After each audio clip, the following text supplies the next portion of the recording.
All right, if you're an actor, you know this feeling. The calendar flips over to January, and bam, this very specific, very intense pressure just descends. This explainer is all about flipping that script, turning that pressure into actual purpose, and starting your year off with a clear head instead of a feeling of panic. Wow.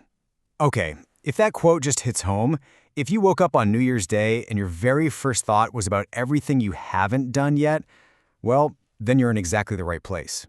We're going to unpack that feeling together. So first up, let's give this thing a name. We're going to call it the January spiral.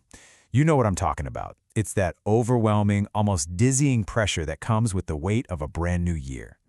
I mean, it's like clockwork, isn't it? The date changes and this wave of anxiety just washes over so many of us. And it feels so personal, but the honest truth is, this is a super predictable pattern for a ton of artists. You are so not alone in this.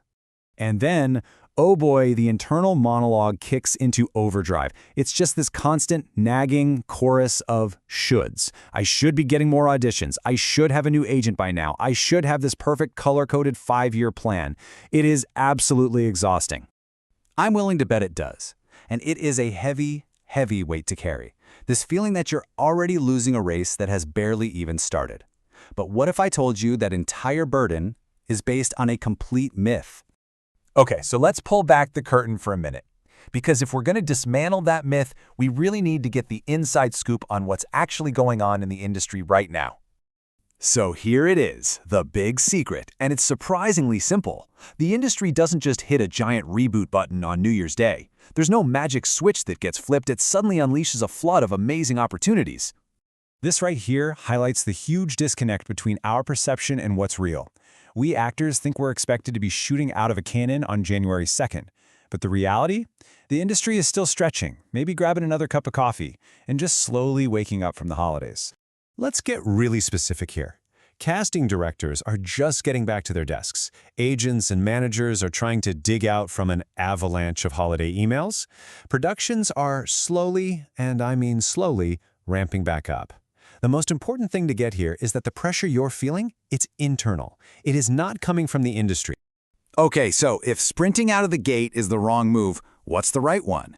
Let's talk about the most useful, the most strategic, and frankly, the sanest thing you can possibly do for your career right now.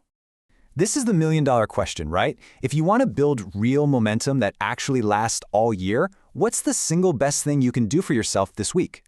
And here it is. It's a simple 3-step reset. First, just pause. I'm serious. Take a breath. Give yourself permission to not have everything figured out yet. Second, assess. Take an honest look at last year. What actually worked for you? What totally didn't? And third, and this is so crucial, do not set your goals from a place of panic. You know, that last point is so incredibly important, we're giving it its own section. Let's really dig into setting goals that actually stick, the kind that truly move your career forward, because they're coming from the right place. Let's put a name to this too, fear-rooted goals. You know exactly what these are. They're the goals you set when you're scrolling through social media and see somebody else's big booking announcement. They are reactive. They're all about soothing an immediate anxiety, not about building a long-term sustainable career. And that's the bottom line. If a goal is built on a foundation of fear of being left behind, fear you're not good enough, it's like building a house on quicksand. It is just not going to stand.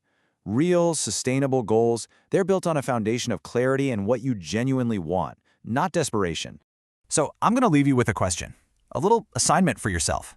Find a quiet moment this week and really ask yourself, what is the absolute loudest should that's screaming in my head right now? Because just identifying it, that's the very first step to letting it go and replacing it with something that truly serves you and your art this year.